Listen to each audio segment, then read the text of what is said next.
Three creepy true horror stories animated. Twin did recommend this. Let's check it out. If this not scary, L Twin. L Twin. I'm a young teenage girl, and this happened recently. I can still remember the image in my head, playing over and over again. I live in an apartment complex on the third floor. I don't usually get visitors, and when I do, it's just my aunties and cousins coming over. On this particular day, I was lying on my bed, watching YouTube as usual. I don't have a phone anymore since it gave me a lot of trouble and then stopped working permanently. And Is there really that much of a difference between an iPad slash tablet and a phone? 'Cause I don't think so. There's not that much of a difference. There's still internet in it.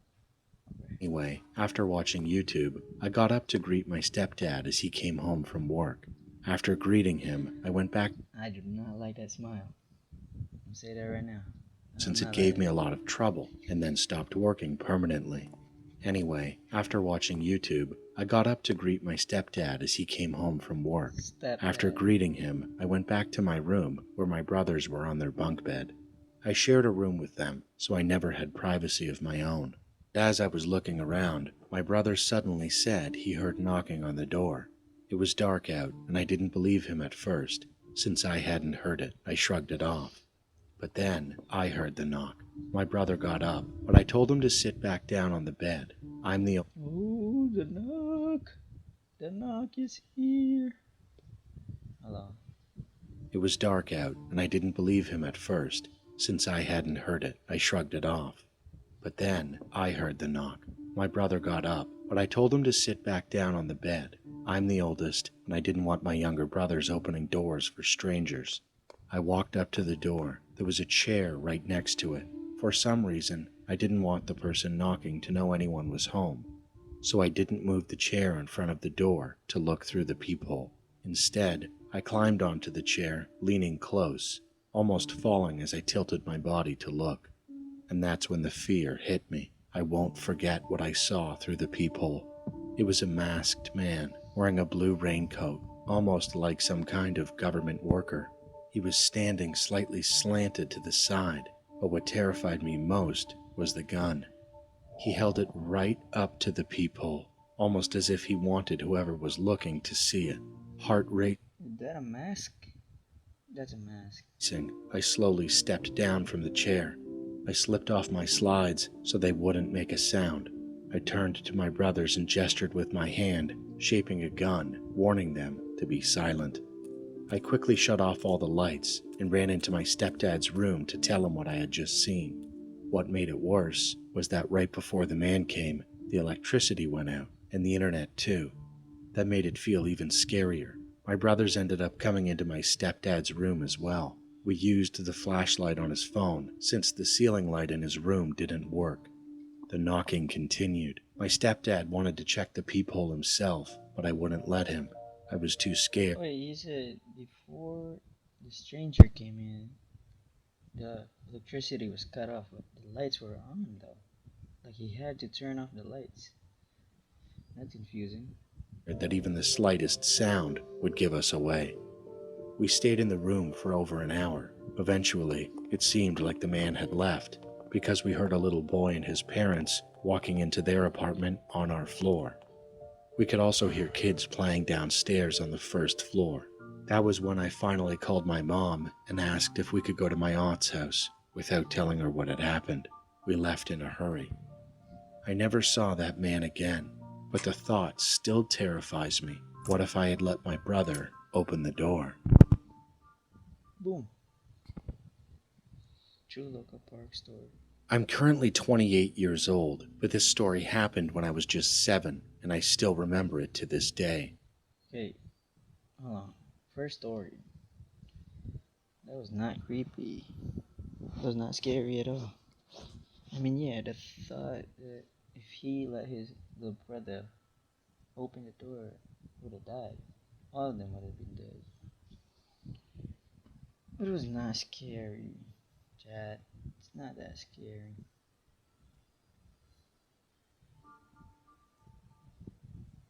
True local park horror story. I'm currently 28 years old, but this story happened when I was just 7, and I Damn. still remember it to this day. I used to go to a local park with some friends. We had been going there for almost 2 years, but over the last 5 months we noticed something strange. Every single day, there was a short, fat, creepy old guy That's a pedophile. I'm sure of it.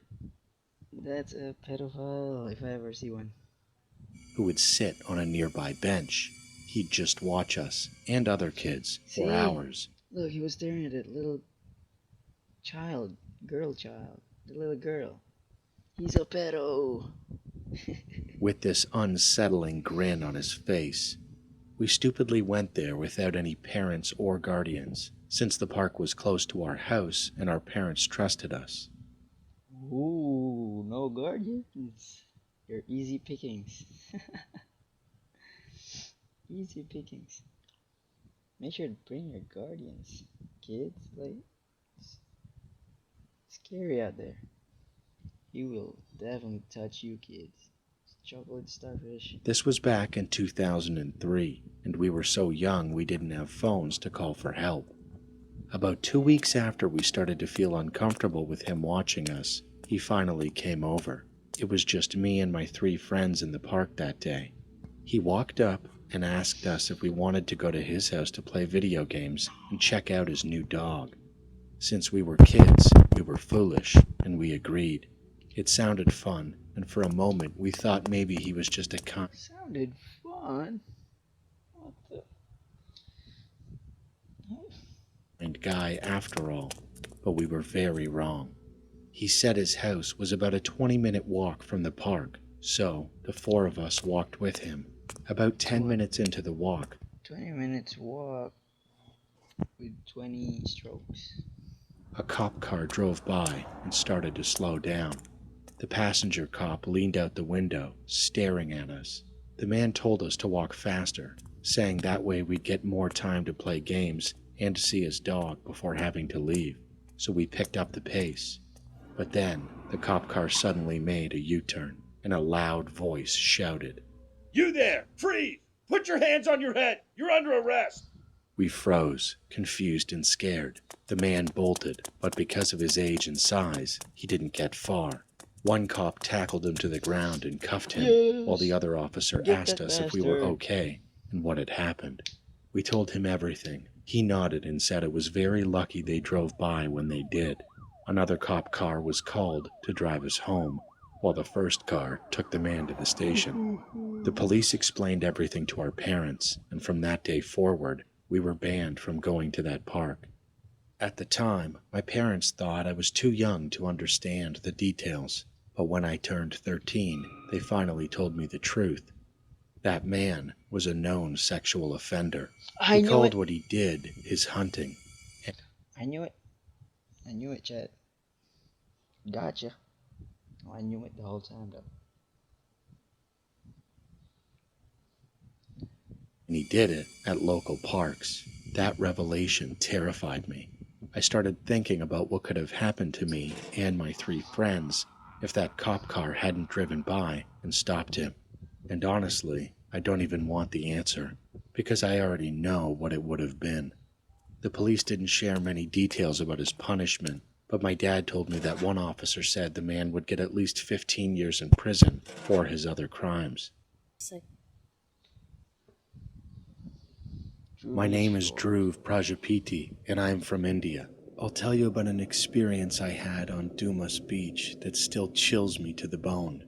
Dumas Beach in Surat has always been a place wrapped in mystery and dark rumors. People say it's haunted, and over the years, countless stories have circulated about strange sounds, vanishing shadows, and eerie figures that wander the sands at night. As curious as I am, I never really believed in any of it until one night changed everything. It was a rare weekend night, and some friends and I decided to hang out on Dumas Beach after sunset. We'd heard the rumors, the tales of restless spirits, unexplained disappearances, and how people seemed to disappear into the mist along the shore. But we just laughed it off, convinced it was nothing but local folklore meant to keep people away after dark. As we walked along the beach, Why would ghosts want to go to the beach? They don't even get wet, you know? Stupid. Stupid stories. Let's not believe that. the only sounds were the waves crashing and our voices echoing, No one would ever believe that. Okay. but we just laughed it off, convinced it was nothing but local folklore meant to keep people away after dark. As we walked along the beach, the only sounds were the waves crashing and our voices echoing strangely in the emptiness. Then, without warning, an icy gust of wind swept across the beach. It cut right through us, and we all felt the sudden chill. One of my friends even joked, Maybe it's one of the ghosts. but the laughter faded when we heard it, a whisper, faint and breathless, like someone was speaking just behind us. We stopped, our senses on high alert, and looked around. There was no one. The beach was empty. I brushed it off, figuring it was just the wind, but something felt wrong. I remember Of course, you know, from time to time, winds do build full sentences.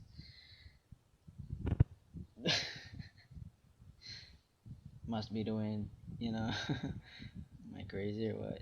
hearing that the beach was once a Hindu burial ground and that maybe, just maybe, the souls of those buried here hadn't yet found peace. As we walked further, my flashlight started flickering and a Of thick, course. eerie mist began to roll in. It was denser than anything I'd ever Did you forget to replace the batteries again?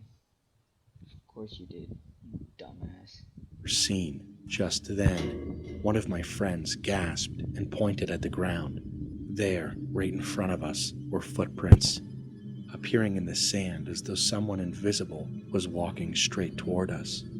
Our nerves got the better of us, and one of my friends whispered. Let's get out of here.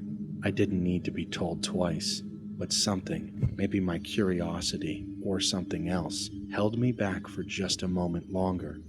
I looked down at the footprints moving closer, step by step, almost as if they had intent.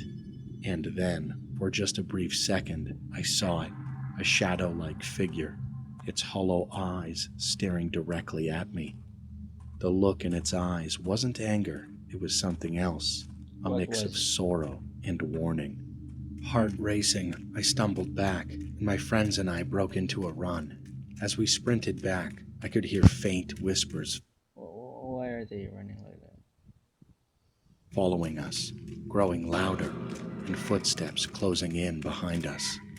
When we finally reached the entrance to the beach, where the glow of the streetlights met us, we dared to turn around. The mist had already thinned, and the beach looked silent, almost Never peaceful, as if turn nothing had ever happened. To this day, I have never gone back. L twin in the chat. None of that was scary at all.